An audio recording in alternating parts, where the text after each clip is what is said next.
Hello, everyone. Welcome to the big show. I am Trish Regan, and we got a bunch of breaking news to get to on this Friday. Wow. I mean, this is huge. This is huge. We can finally sort of say we're putting to bed, for now anyway, these legal cases against one Donald Trump, the newly elected president of the United States, who's going to be taking over in, well, you know, it's coming down to hours now, not just days, but hours. So sort of kind of ending. And yet not entirely, with the Supreme Court kicking it back to Judge Maran making his ruling. And then, of course, Trump speaking out to the courtroom, suggesting here that, yes, it's over, but not entirely. I think he's getting the last word. It's been a political witch hunt. It was done to damage my reputation so that I'd lose the election, and obviously that didn't work. And the people of our country got to see this firsthand because they watched the case in your courtroom. They got to see this firsthand, and then they voted, and I won and got the largest number of votes by far of any Republican candidate in history, and won, as you know, all 7 swing states, won conclusively all 7 swing states, and won the popular vote by millions and millions of votes, and they've been watching your trial. And I think it's a disgrace to the system. I was under a gag order. I'm the first president in history that was under a gag order where I couldn't talk about aspects of the case that are very important. I guess I'm still under, so probably I won't do it now. I assume I'm still under a gag order.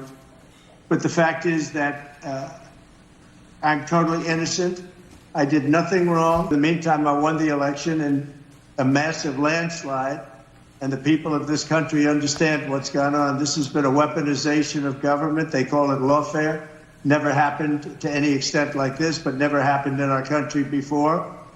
And I'd just like to explain that I was treated very, very unfairly. And I thank you very much. Wow. Quite a summary there from the newly elected president of the United States. It was pretty crazy, just everything that went on. It is and was lawfare. And I have an interesting take on this. So I know we're all mad at Amy Coney Barrett, right? I get it.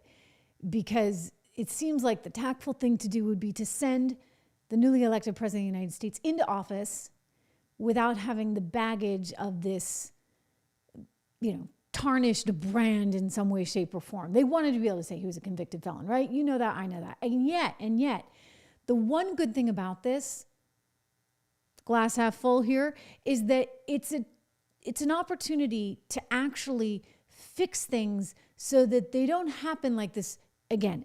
If, for example, the Supreme Court had decided, okay, Judge Maran, you're crazy, blah, blah, blah, and they didn't allow any kind of sentencing to stand, then you would have been at risk of everybody saying, oh, this was just political. It's because he's got the court stacked with his people and he put Amy in there and that's why she voted for him. Now it's actually going to go back to the Court of Appeals, and so it's going to go through the proper legal process. And the reality is, and I mean this case never should have been brought. I'm not a legal scholar. I just cover the economy and some politics and a few other things, right? But I'm not a legal scholar, but I can tell you, I know enough about a few things in the world to know that this case should not have been brought. You know why? They didn't have the jurisdiction. You know who else knew that? Alvin Bragg. He knew he didn't have the jurisdiction, and yet they did this anyway. They did it anyway. And that's just disgusting to me, and it's threatening to the entire system. And so what I like about this is that it's going to go back through the process. Maybe it comes to the Supreme Court again eventually, but let's get it through the legal process and have it shot down by a lower court, as it should be. More coming up on that, but first, a quick shout out to one of our great sponsors here on the Trish Regan Show, Grand Canyon University, a private Christian university in beautiful Phoenix, Arizona. It is beautiful there. Believes that we are endowed by our Creator with certain unalienable rights to life, liberty, and the pursuit of happiness. GCU believes in equal opportunity, and the American dream starts with purpose. Whether your pursuit involves a bachelor's, master's, or a doctoral degree, GCU provides a path to help you fulfill your dreams, offering over 340 academic programs as of September 2024. Find your purpose at Grand Canyon University, private, Christian, affordable. Visit GCU.com. So this is a big deal. Ladies and gentlemen, Donald Trump out speaking in the courtroom. Let's just listen in moments ago saying, you know what? I did win. I did win after all. It's been a political witch hunt. It was done to damage my reputation so that I'd lose the election, and obviously that didn't work. And the people of our country got to see this firsthand because they watched the case in your courtroom.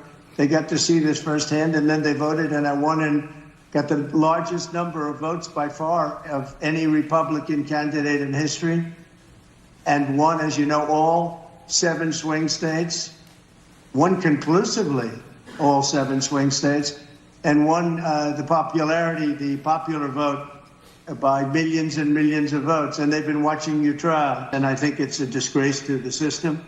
I was under a gag order. I'm the first president in history that was under a gag order where I couldn't talk about aspects of the case that are very important. I guess I'm still under, so probably I won't do it now.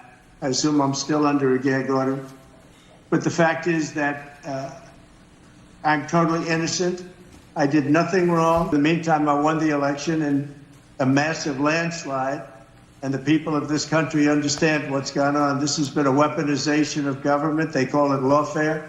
Never happened to any extent like this, but never happened in our country before. And I'd just like to exclaim that I was treated very, very unfairly. And I thank you very much. You know, he was treated incredibly unfairly. And the thing is we can't have anything like that ever happen again. Here's Maran reading his unconditional discharge. This court has determined that the only lawful sentence that permits entry of a judgment of conviction without encroaching upon the highest office in the land is an unconditional discharge, which the New York State Legislature has determined is a lawful and permissible sentence for the crime of falsifying business records in the first degree. Therefore, at this time, I impose that sentence to cover all 34 counts. Sir, I wish you Godspeed as you assume your second term in office. Thank you.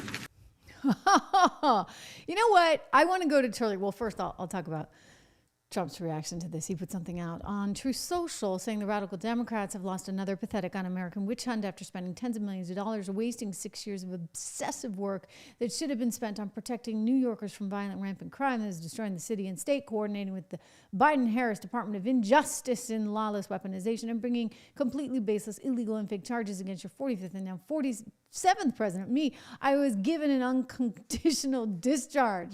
That result alone proves that, as all legal scholars and experts have said, there is no case. There never was a case, and the whole scam fully deserves to be dismissed. The real jury, the American people, have spoken. Yeah, that's right. You know what?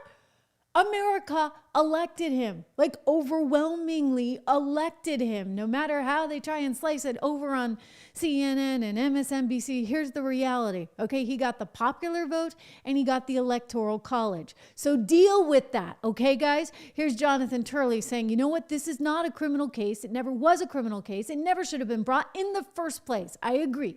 Here he is on Fox. Brilliant, by the way, legal scholar at American University. The fact is that this is not a criminal case in my view because there's no underlying crime. Bragg took a dead misdemeanor, zapped it back into life as this pile of felonies. He essentially tried a series of federal crimes that the Department of Justice rejected. And he was only able to do that by this enabling judge. And I was not nearly as harsh on Juan Merchan until I sat in his courtroom. I was quite shocked with his rulings. I thought that they were well outside the strike zone and showed a lot of bias. But now the good news is that this case can be appealed in whole, and those decisions can be reviewed. Yes, exactly. And they need to be reviewed. And that's my point. So, you know, as much as, and believe me, my temper flared last night when I saw the news, Amy Coney Barrett, I'm like, what the heck, you know, what do we need her for, right? What's that about? And then I just took a step back and I thought, you know what? This does actually need to go through the court process because this should not happen to anyone. It should never happen to any person ever.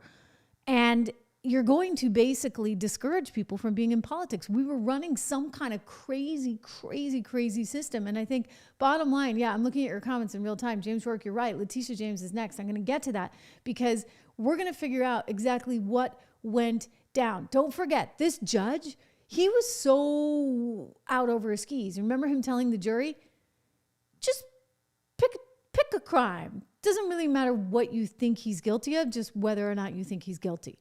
I mean, can you imagine that?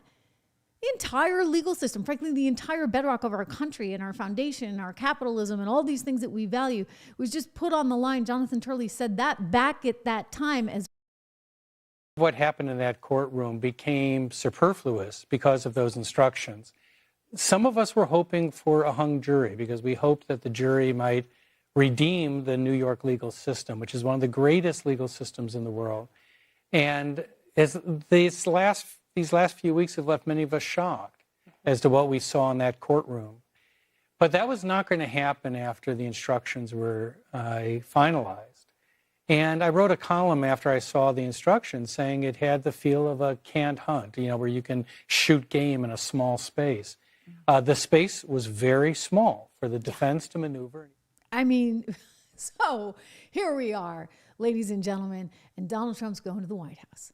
The American people said, we're not buying this. We don't like this. We don't like what you have done. And not only are we sending him to the White House, but we're sending him with his team, including one Pam Bondi, who has made it clear. Here she is almost 2 years ago with my former colleague, Sean Hannity, and she's saying, hey, watch out, because we're coming for you, because you can't allow this kind of lawfare and this witch hunt to continue. Watch Pam. Something else that's going to happen, Sean, is when Republicans take back the White House, and we will be back in there in 18 months or less, you know what's going to happen? The Department of Justice, the prosecutors will be prosecuted, the bad ones. The investigators will be investigated, because the deep state, last term for President Trump, they were hiding in the shadows. But now they have a spotlight on them, and they can all be investigated, and the House needs to be cleaned out, because now we know who most of them are. There's a record of it, and we can clean house next term, and that's what has to happen. You better believe it. And it's going to happen. Okay, so he's not about retribution, but I think he is about fairness. And we can't have a world in which people can't run for office because they're fearful that if they're on the wrong side of the political aisle, they're going to get shut down. Now, this stands for both parties, okay? This is a nonpartisan statement. What went down with Donald Trump was so outrageous and so out of control. Mark Zuckerberg's even talking about it. He just went on to Joe Rogan to say, hey, you know what? The Biden administration was on our tail. We've never seen anything like it. And there are records, and we can show you the records. Some of them are already out there.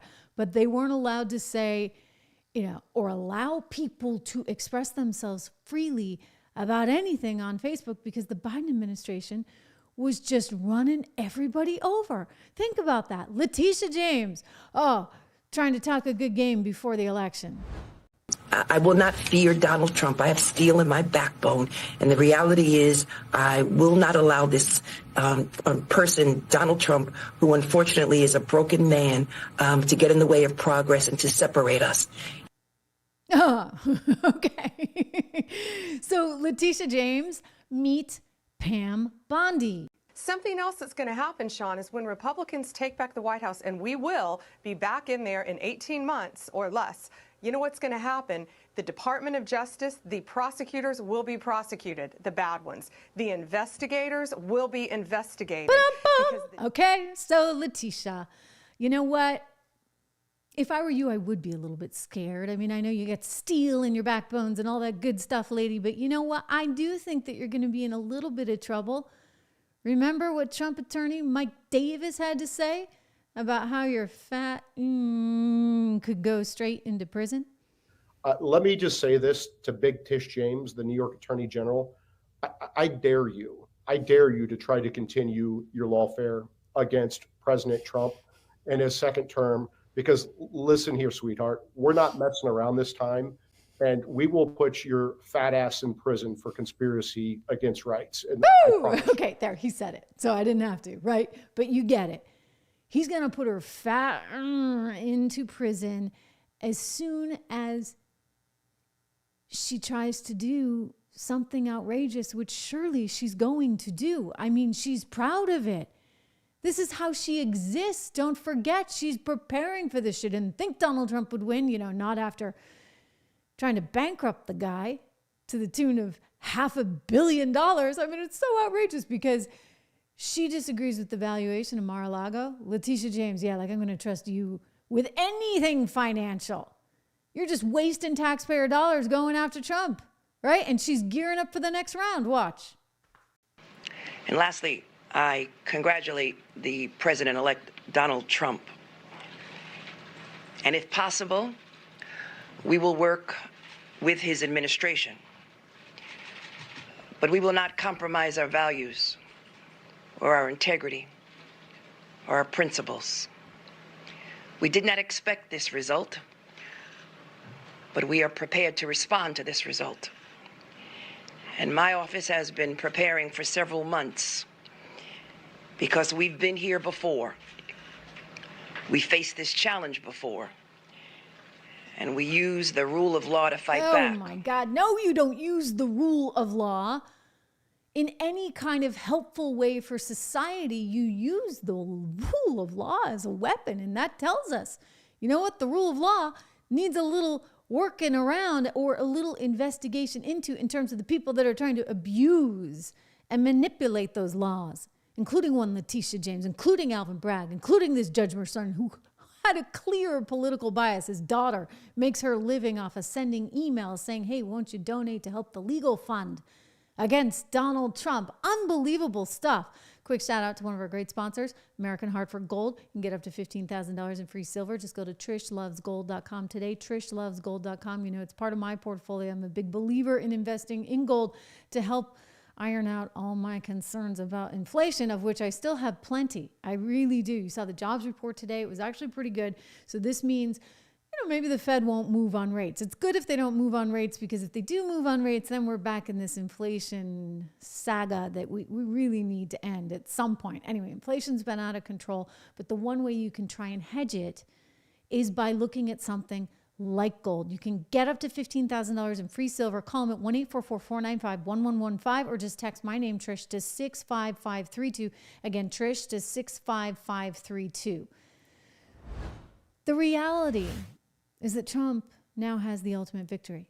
He's going back to the White House. Think of that. Back to the White House, in spite of everything that they tried to throw at him, and they threw a lot, ladies and gentlemen. You know, you've been here with me on the front lines of it. If you're just joining the show, thank you. Make sure you subscribe, like, share, all that good stuff. But we've been covering this day in and day out, and it's outrageous, everything that has happened. And he won in spite of it all. He won. And you know what that means? Not only is he going back to the White House with the opportunity to send in Pam Bondi, who's taken no prisoners, to figure out just exactly what went down, he's actually going to have the chance to appoint 1, 2, maybe 3 new justices to the Supreme Court of the United States of America, thereby cementing his legacy in ways that, gosh darn it, the left is terrified of. Here's a CBS News reporter who covers the Supreme Court predicting who's going to be the next to go on the court. I'll go back to the court. I think that Donald Trump will probably get his 4th nomination to the Supreme Court either this year or maybe next year. Because someone retires. Justice Sam Alito. Justice Sam Alito. He was nominated, took the bench in 2006 after nearly 2 decades on the court. So she thinks it's going to be Sam Alito. What do you think? Curious in the comments, let me know. I think it could be Sotomayor. You know, one or the other. I think he's going to get both positions. So you're going to get Sotomayor, you're going to get Sam Alito, you're probably going to get somebody else. 2 or 3 Supreme Court justices. Think of that in terms of lasting effect. It is incredible. I mean, it really, really, really is incredible. And I kind of love it. Lots going on today. TikTok, ladies and gentlemen, TikTok may be up for sale, or they got to somehow divest all their Chinese assets if they want to stay in the U.S. The Supreme Court made this decision coming out today. And so now everybody's gearing up for a chance to bite at the apple here. We'll see. We will see whether or not it's going to come to fruition. Donald Trump had been asking the Supreme Court to maybe take a step back and wait for them to come out to some kind of resolution that wouldn't involve them having to sell off all their assets. But, you know, he wanted some kind of political solution. But right now, increasingly, it looks like the Supreme Court really doesn't think that this is necessarily the best option for America. You know, I have mixed feelings on this because I don't think it's entirely free speech. I think a lot of these companies try and say that they are all about free speech, but I'm not really sure that that's entirely the case. This is Chinese owned, don't forget. And I know I have a TikTok account, what gets through, what doesn't get through, what gets banned, what doesn't get banned. And it always causes me to raise an eyebrow. Anyway, Kevin O'Leary, I think he's Canadian. I don't know if this will work, right? He's a foreigner too. He's stepping up to the plate saying he'd love to buy it. And we want to. And then on midday, 12:05, Trump will be who we have to work with to close the deal in the months ahead. So I wanted to let him know, as well as others in his cabinet, that we're doing this, and we're going to need their help. Well, that's going to be a very interesting story to watch. You know, I want to go back to that, but I want to. So what really happened? Basically, there were arguments that were heard for and against banning TikTok. And the U.S. government is expressing these concerns that China has control over TikTok and has for years. And so they're saying, look, you know, Beijing could really exploit this platform and use it to collect data on individuals. So for an espionage function, as well as spread disinformation or propaganda against American interests. And so that's kind of an interesting thought. I mean, you know, that's where it starts to get really tricky. I will tell you from personal experience, I think ByteDance, which is the company that runs TikTok, does do some massaging on its own, right? I mean, I just know because apparently even if I just talk about tariffs, I'm in violation of some kind of hate speech there on TikTok, right? And I boring talk about tariffs and somehow, you'd think that was something else entirely. So I suspect there's like some kind of mandate, right? And there's no appeal process. You can't do anything. I mean, if you've probably seen it on Meta. I've seen it there too, right? So I feel good over here on YouTube. I feel good on places like Rumble and Twitter. I mean, X. Think of what Elon Musk has done for X. So, yeah, I mean, if it's actually freedom of information, it's freedom of information. But if it's not really free, if it's going to be controlled by a state actor, and you know China wants to control everything, then where does that leave us? It leaves us at a disservice. So I think ultimately what you're going to see here is that TikTok is not going to have the same rights to the First Amendment that an American-owned company would have. This is why Donald Trump tried to arrange a deal with Larry Ellison, his buddy who started Oracle, multi-billionaire. Larry Ellison wanted to buy TikTok. That deal didn't happen. So Trump was very, very against TikTok until, well, you know, he thought it was helping him in the campaign. And now, given also that one of his buddies and campaign donors owns a large stake in it, I think he's trying to find some kind of solution that would work for everyone. We want a solution that would work for everyone, right? We don't want to be in this standoff with China. We don't want the Chinese controlling one of our major social media companies. We do want freedom of expression. We do want I say, let's have X buy it, right? Because I trust Elon. We can have X buy it. What do you guys think?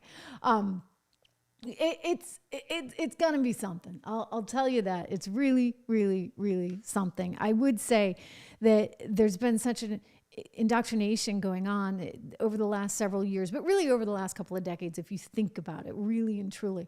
This stuff just didn't come out of the blue. And it's one of the reasons why I'm really proud to tell you about a partnership. I think I mentioned this yesterday, but I'm going to tell you again about my partnership that I now have with Herzog Foundation. It's all about advancing Christian values and Christian education. You know, I've certainly been talking for years about how our nation's public schools are just a disaster and how they've been captured by these progressive, really destructive, in my view, ideologies, teaching things to kids that really directly contradict the values of so many American Christian families. I mean, especially if you're Christian, right? Because they don't like it. They don't like the Christians. They don't like the religion. That's just, you know, for small-minded people, as they'd probably say. So for those of you that are worried right now about what is the best path for your children or maybe your grandchildren and for their education, I am thrilled to tell you about Herzog Foundation and my partnership with them, because these are just great folks. It gives me really tremendous pleasure to talk about this. They are the trusted source, really and truly, on education, K through 12, private education, with a remarkable suite of resources for parents and for grandparents who are thinking about making the switch from public schools to a Christian education. And for those that are already in Christian schools as well. They have the online publication, The Lion. They have a new podcast, Making the Leap. The Herzog Foundation is offering a wide range of advice and information for Christian parents who want to make the best decision for their children's education and for their family. So to learn more about how your family, faith, and community can flourish through a quality Christian education, please go to herzogfoundation.com. Again, that's herzogfoundation.com. herzogfoundation.com. You got it? You got it. I know you guys do. I know you guys do. Have you been following all of the horrible, horrible news out of the West Coast? It's just devastating what's happening there with the fires and the thousands and thousands of structures that are being destroyed. It's pretty darn incredible. And yet, this caught my eye, because you think about what's really needed in a time like this. You need personnel, capable personnel. You need water. You need the resources to be able to fight something like this. And yet the state of California has been so obsessed with everything but what they need to be obsessed with, that they're facing a crisis unlike anything we've seen in modern times. So as Los Angeles burns, think about this. The fire chief, a woman who is gay and very proud of herself being a woman that is gay, running the fire department of LA. That's fine. You know what? You be a woman, you be gay. I don't care. Like, enjoy it, right? Whatever. You know, you do you, I do me. We're all good. But when that takes precedence over actually doing your job and actually keeping things under control, then we have a little bit of a problem, don't you think? Well, we have a similar problem with the assistant fire department chief there in Los Angeles, Christine Larson. She made this video, and it's kind of coming back to haunt her in a really big way. You know, some people are calling it lesbians to the rescue. You want to see somebody that responds to your house, your emergency, whether it's a medical call or a fire call, that looks like you. It gives that person a little bit more ease, knowing that somebody might understand their situation better. Is she strong enough to do this? Or, you couldn't carry my husband out of a fire. Which my response is, he got himself in the wrong place if I have to carry him out of a fire. What? Woo! Okay, did I really hear that? Yeah, and you really heard that too. I believe the direct quote was, he got himself into the wrong place if I have to carry him out of a fire. So I'm like, is this a parody? Is this like an SNL skit? David, one of the producers on the show, sent this to me last night, and I'm like, no, this is not real. This is a joke, right? It's real, okay? That's how insane these people have gotten. They don't think a firefighter would have to carry you out of a fire, for goodness sakes. Oh, and gosh, you know, when you're just there waiting for somebody to rescue you, you're concerned about the color of their skin, their ethnicity, their sexual preference. No, I don't think so. You know what you're concerned about? You're concerned about getting out alive, okay? Alive. And so there's a reason why you got like 100 and some odd firefighters that are female, and thousands and thousands and thousands of men in Los Angeles that are firefighters that are male. A lot of that has to do with just sheer physical capability, which, I'm sorry, if you're in a fire, kind of matters, don't you think? Here's the fire chief talking about everything but fires. I'm super inspired. She took time out of her already busy schedule to tell us about her vision for the department's future, one that includes a 3-year strategic plan to increase diversity. People ask me, well, what number are you looking for? I said, I'm not looking for a number. It's never enough. Out of 3,300 city firefighters, only 115 are women right now. She's already looking at ways to change that. She's quick to point out that doing so has a greater purpose, attracting the best and brightest for the job. They feel included, they feel valued, and they feel part of a cohesive team. The chief also checks another box when it comes to inclusivity and diversity at this department. She's a proud member of the LGBTQ community. That just kind of opens the door of people that thought, wow, I didn't even know that that was an opportunity for me.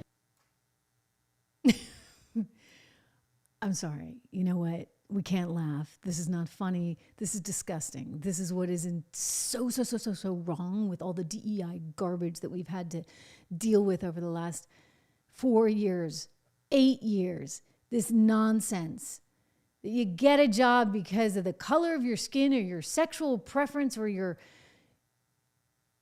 sex. That's why they're giving you the job, as opposed to, well, maybe you're the best one for the job, which I'm sorry, when it comes to just rescuing people out of a fire, you kind of want the big, strong man with the big, strong muscles, right? Like, think of the brawny towel guy, right? Like your big firefighter.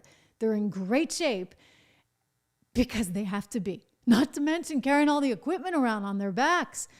I mean, this DEI stuff, it has to end, okay? It has to end. California, you voted for this, you idiots, you stupid, stupid, stupid people. You vote for a mayor who takes off for Ghana on New Year's, despite word that there's going to be some disastrous fires in her city. She leaves because, oh no, she's got to get to Africa to celebrate the new leader coming in. I mean, please, right? They care more about the smelt and the fish than they do about you as an individual living in California. I'm sorry, like, you make a pact, right, as a taxpayer that you pay taxes in and that you're supposed to get certain services, right? Your safety is supposed to be somewhat assured. And the firefighting service is supposed to have water when they go to put out the fire. I mean, this is what the taxpayer dollars is supposed to be going for, but in California, apparently it's like an optional. It's like Judge Maran.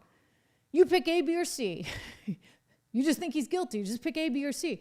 In California, they're like, maybe we'll consider patrolling the streets. Maybe we'll consider arresting criminals. Maybe we'll put water in the hydrants. Maybe we'll get around to getting you out of a fire. But if you're a guy and it's lovely Karen coming to rescue you, well, she's going to remind you. Sorry, it's Christine Larson coming to rescue. She's going to remind you. You shouldn't have gotten yourself in a fire in the first place, right? I mean, this is the attitude, and this is what's so crazy. Hey, listen, it's a new year. Make sure you're taking care of yourself. Part of that includes your financial health, and a lot of it just includes your plain old health, right? Go to the gym, drink water, go for walks, do what you can to prioritize yourself. For me, that means doing all of those things, and also taking my Balance in Nature. My fruits and veggies, every single day I take them. I get all my vitamins this way. I know a lot of you love Balance in Nature. Leslie, I think you were saying that on the chat one day. I got a call from my kid's music teacher last year saying, oh my gosh, I love that Balance in Nature is on your program because I've been taking this stuff for years and it's fantastic. Well, if you haven't had it and you want a chance to get it, you can get 35% off right now with my code. Just use Trish, T-R-I-S-H, or call them at 1-800-246-8751, 1-800-246-8751. Go to balanceinnature.com. Again, use my code TRISH, T-R-I-S-H. You get 35% off and you get free shipping. So you get this stuff every single month. You take it. It tastes great. It's gluten-free for those of you that have a gluten allergy, and you feel better just like I do. Plus, you don't have to worry about your vitamin D levels anymore. By the way, there's all kinds of other stuff on there, so go check out the website. You get 35% off with my name on everything. So it's not just the fire chief and the assistant fire chief that are all concerned about things that maybe they shouldn't be concerned about. The reality is you have a mayor there in Los Angeles who kind of has her own set of challenges. This would be one Karen Bass. And as I was saying, New Year's was coming up, so she figured, why not head over to Ghana? Let me go hang out in Africa because I got a big party over there, despite the fact that there is a massive fire with huge winds possibly heading my way to my city. Now, Karen Bass took off. She also, ladies and gentlemen, reduced the budget rather significantly. I think the latest total was by $34 million. She was demanding all kinds of budget cuts because, firefighters apparently don't really matter in LA, at least not to one lovely Karen. Here she is, Karen Bass. She was asked, and I don't know what's going on here. She looked like she was having, unfortunately, perhaps a moment, a seizure? I don't know, but watch how this reporter is asking her if she feels bad at all. Do you owe citizens an apology for being absent while their homes were burning? Do you regret cutting the fire department budget by millions of dollars, Madam Mayor? Have you nothing to say today? Can you back up, please? I appreciate it. Have you absolutely nothing to say to the citizens today? Elon Musk says that you're utterly incompetent. Are you considering your position? Madam Mayor, have you absolutely nothing to say to the citizens today who are dealing with this disaster?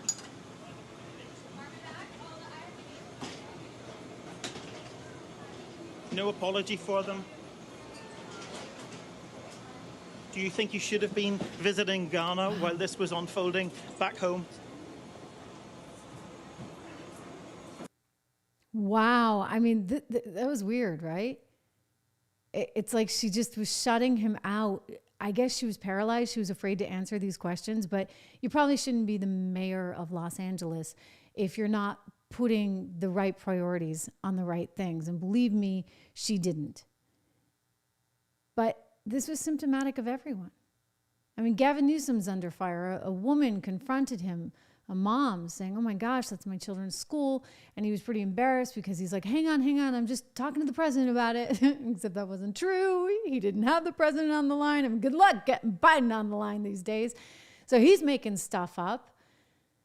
And so it goes, right? You keep electing incompetent people who try to cover their tracks by lying, cheating, stealing, whatever, lawfare extraordinaire, and you got problems. I mean, look what happened to Facebook.